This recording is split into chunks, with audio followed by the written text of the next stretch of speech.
তো হে ভিউয়ার্স, কেমন আছেন সবাই? আশা করব সবাই ভালো আছেন। তো আজকে আমরা এক্সপ্লেন করছি ডিস্টেন্ট মুভিটা। আর এই মুভিটা বানানো হয়েছে খুবই ইন্টারেস্টিং একটা গল্প নিয়ে। আসলে একবার চিন্তা করুন, যদি আপনি ভুলে এমন একটা জায়গায় আটকা পড়ে যান যেই জায়গা সম্পর্কে আপনি কিছুই জানেন না, তাছাড়া এখানে অদ্ভুত রকমের কিছু প্রাণী এসে আপনার উপরে আক্রমণ করা শুরু করে, তাহলে ব্যাপারটা কতটা ভয়ঙ্কর হতে পারে, সেখানে কিভাবে আপনি সার্ভাইভ করবেন, সেই সমস্ত ব্যাপারটাই দেখব আজকের এই ভিডিওতে। তো চলুন কথা না বাড়িয়ে শুরু করি আজকের ভিডিও।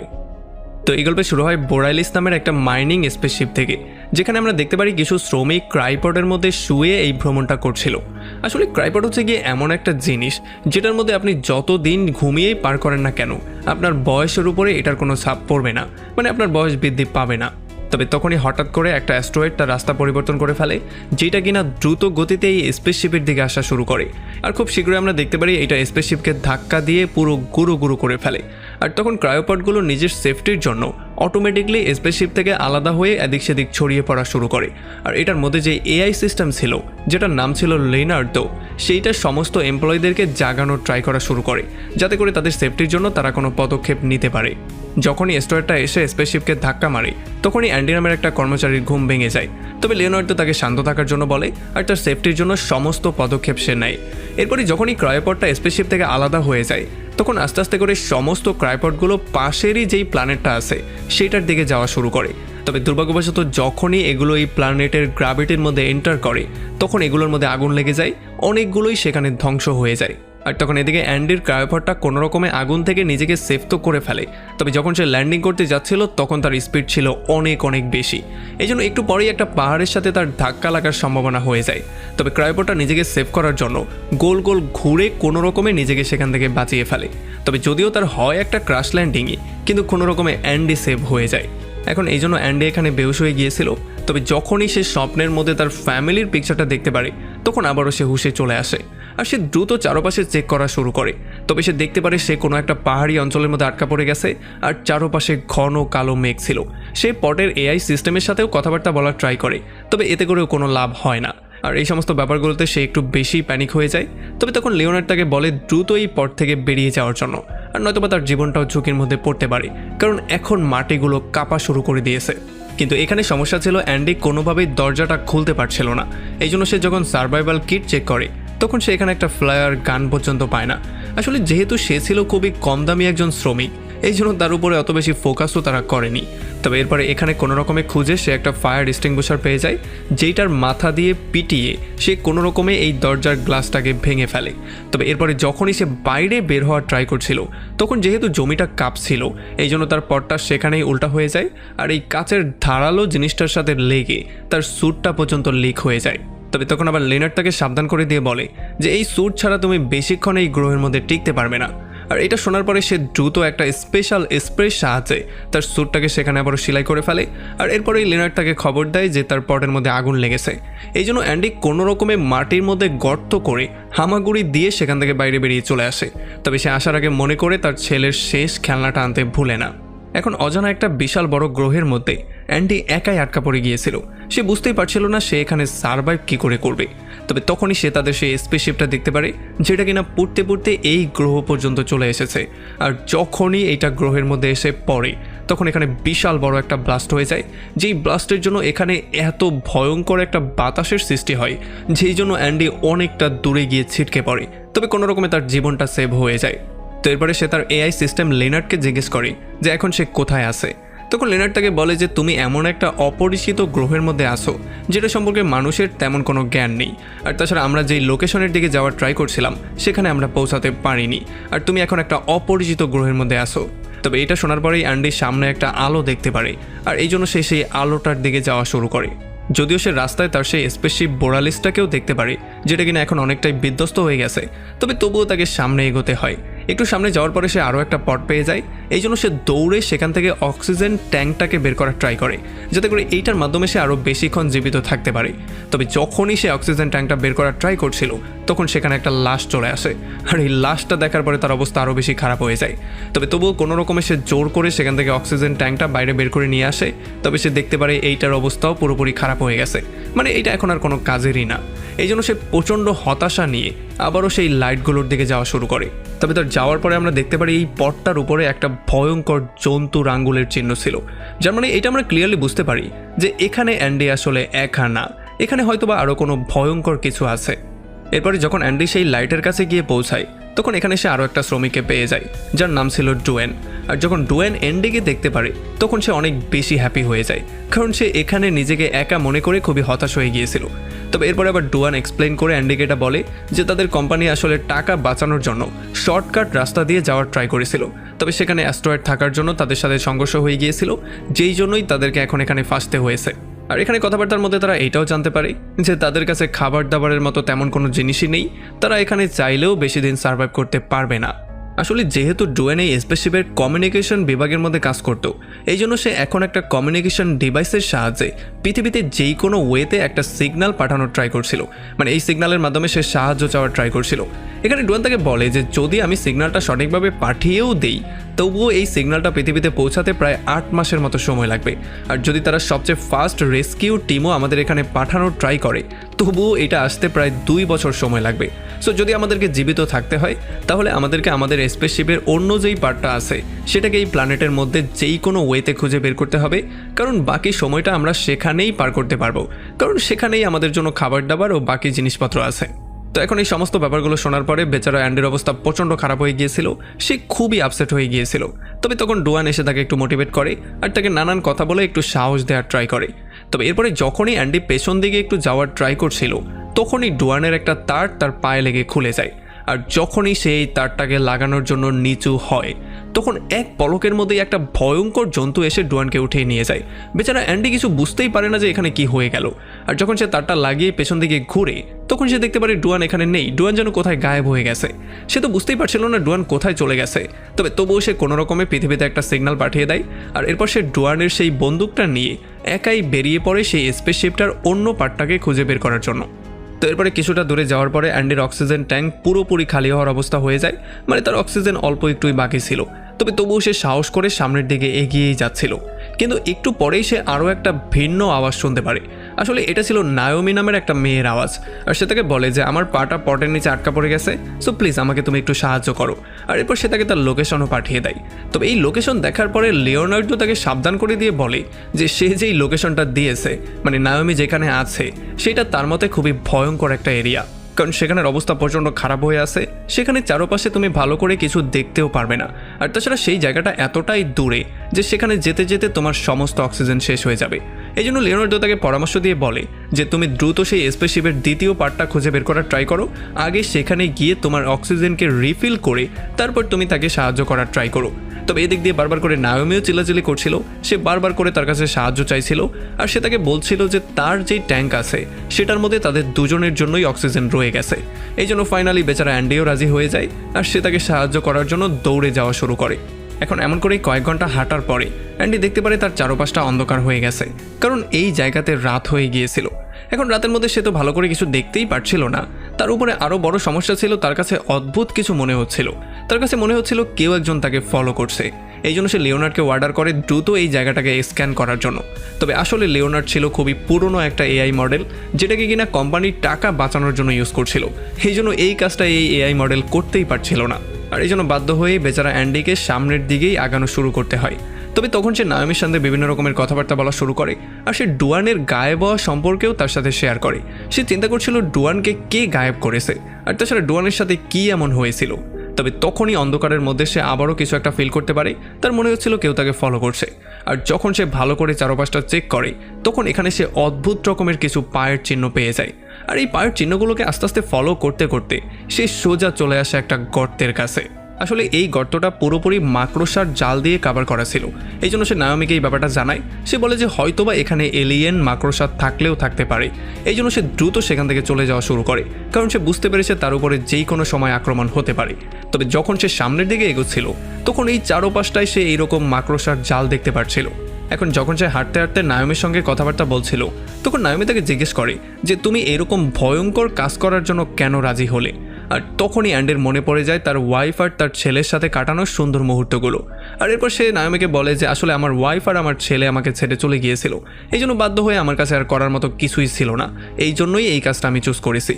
তবে তখনই সে এখানে কারোর শব্দ শুনতে পারে, এই জন্য সে ভয়ে চারপাশে চেক করা শুরু করে। তবে তখন লিওনার্ড তাকে বলে যে তোমার চারপাশে অনেকগুলো ট্র্যাকার আছে, আর সবচেয়ে ভয়ঙ্কর ব্যাপার হচ্ছে এই ট্র্যাকারগুলো হচ্ছে তোমার সেই সমস্ত সহকর্মীদের যাদের মৃত্যু কিনা আগেই হয়ে গিয়েছিল।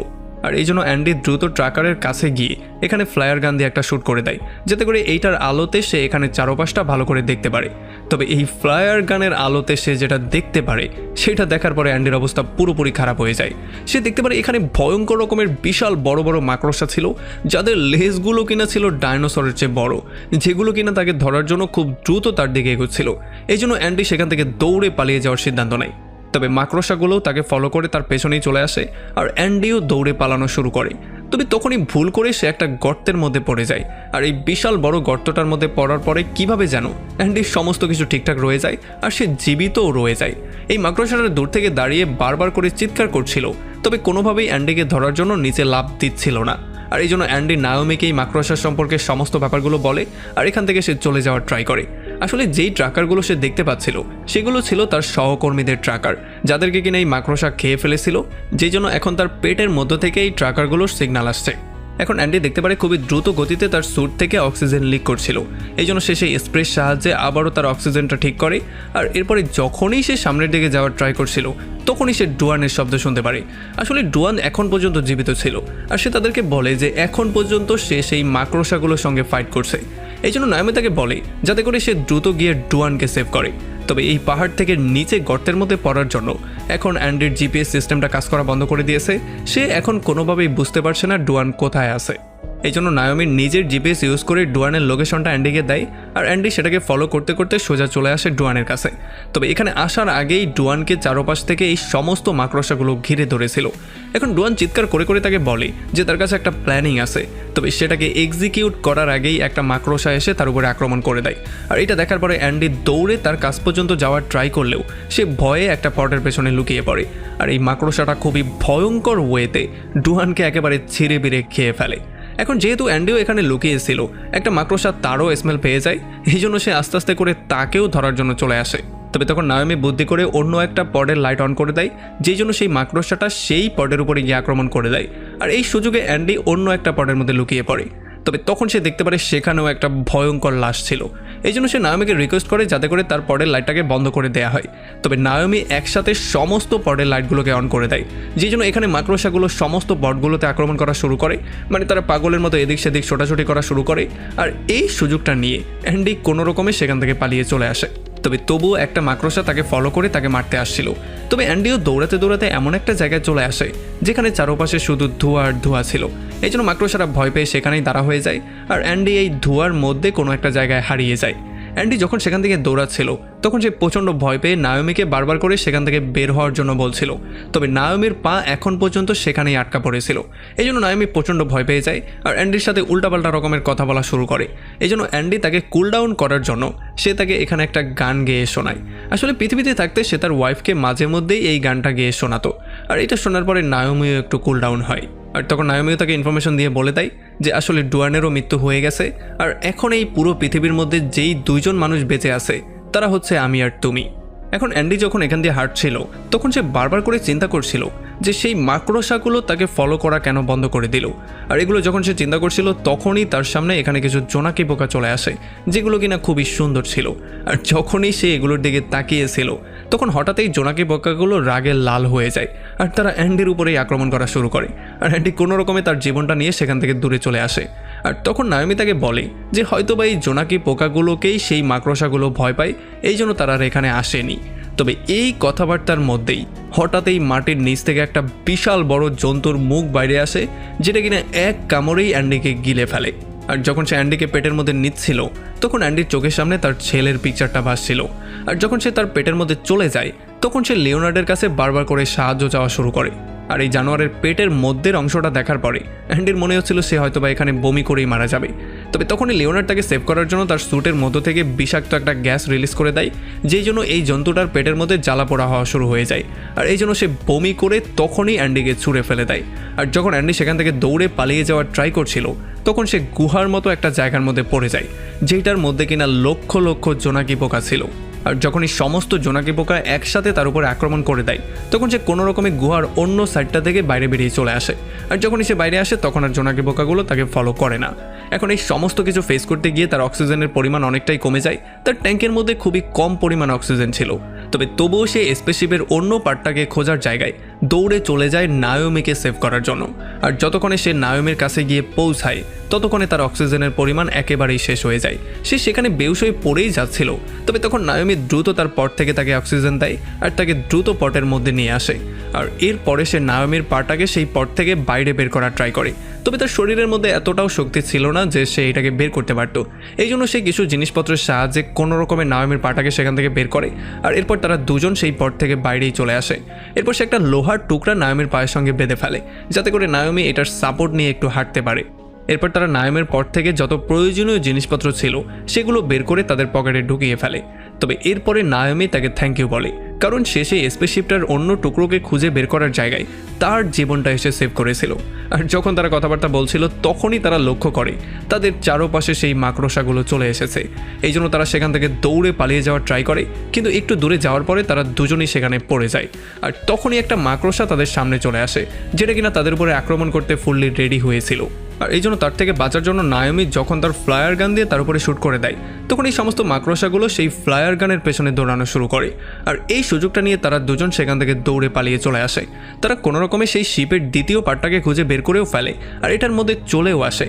তবে নায়োমি অনেক চেষ্টার পরেও এটার দরজাটাকে লক করতে পারছিল না, কারণ সিস্টেমের মধ্যে কোনো একটা সমস্যা হয়ে গিয়েছিল। আর যখন অনেকক্ষণ ট্রাই করার পরে ফাইনালি নায়োমি এই দরজাটা বন্ধ করতে সক্ষম হয়ে যায়, ততক্ষণে একটা মাকড়সা তাদের উপরে আক্রমণ করার জন্য অর্ধেক মর্দেও চলে এসেছিল। তবে যেহেতু তখনই নায়োমি দরজাটা বন্ধ করে দিয়েছিল, এই জন্য সে দরজার মাঝখানেই কাটা পড়ে মারা যায়। তবে তখনই সমস্ত মাকড়সাগুলো দরজার উপরে জোরে জোরে আক্রমণ করা শুরু করে দিয়েছিল।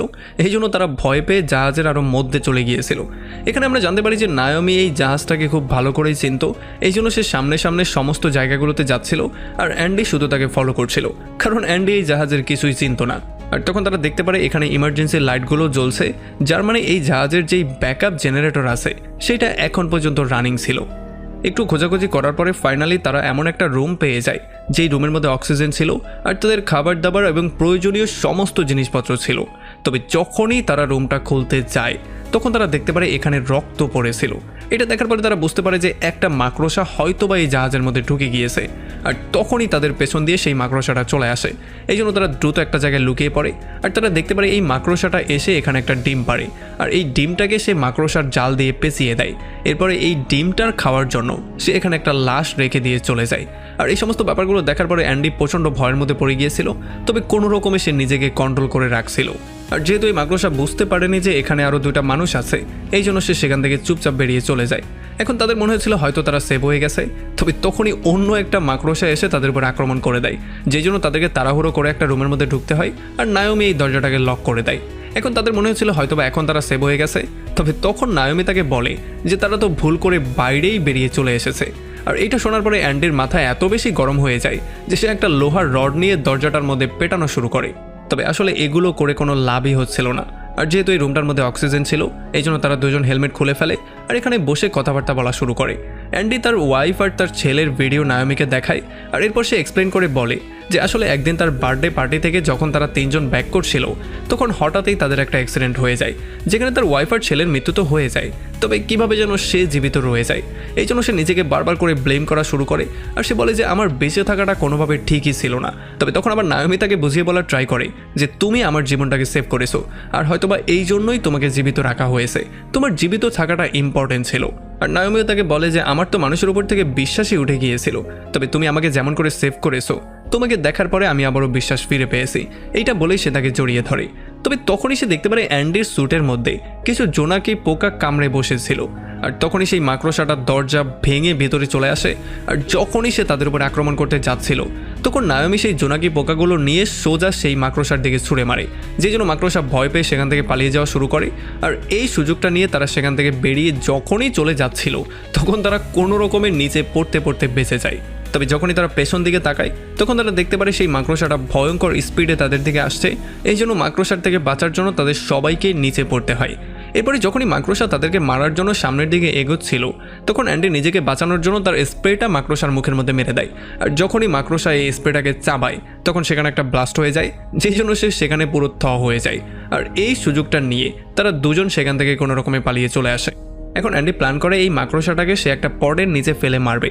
এই জন্য সে নায়োমিকে বলে এই মাকড়সার মনোযোগ তার দিকে নেওয়ার জন্য, আর সে নিজে একটা পট খোঁজা শুরু করে। আর তখন লিওনার্ড তাকে বলে যে এখানে একটা পট আছে যেটা কিনা তোমার থেকে 2 ফ্লোর উপরে। এই জন্য সে 2 ফ্লোর উপরে ফাইনালি সেই পট পর্যন্ত চলে যায়। আর এদিকে মাকড়সা বারবার করে নায়োমির উপরে আক্রমণ করছিল। আর তখন অ্যান্ডি নায়োমির সাহায্য করার জন্য এখানে সমস্ত লাইটগুলো বন্ধ করে দেয়। আর এই সুযোগে নায়োমি কোনো রকমে এই মাকড়সার থেকে নিজের জীবনটাকে সেভ করে। আর তখন এদিকে নায়োমি ইমার্জেন্সি কিছু লাইট পেয়ে যায়, যেগুলোর মাধ্যমে সেই মাকড়সার মনোযোগ আবারও তার দিকে নিয়ে যায়। আর এদিকে অ্যান্ডি বারবার করে সেই পটটাকে স্টার্ট করার ট্রাই করলেও কোনোভাবেই কোনো কাজ হচ্ছিল না। আর তখন লিওনার্ড তাকে বলে যে তুমি নিজেই নায়োমির সেফটির জন্য শিপের সমস্ত প্রোগ্রাম বন্ধ করে দিয়েছো, এই জন্য এখন এই শিপের প্রোগ্রাম আবারও চালু হতে প্রায় 15 মিনিটের মতো সময় লাগবে। এই জন্য অ্যান্ডি প্রচণ্ড রাগ করে শিপের কোনো প্রোগ্রাম ছাড়াই নিজেই এই পটটাকে বের করার সিদ্ধান্ত নেয়। আর তখন এদিকে নায়োমি এই লাইটগুলোর সাহায্যে সেই মাকড়সাটাকে একেবারে পটের নিচে নিয়ে আসে।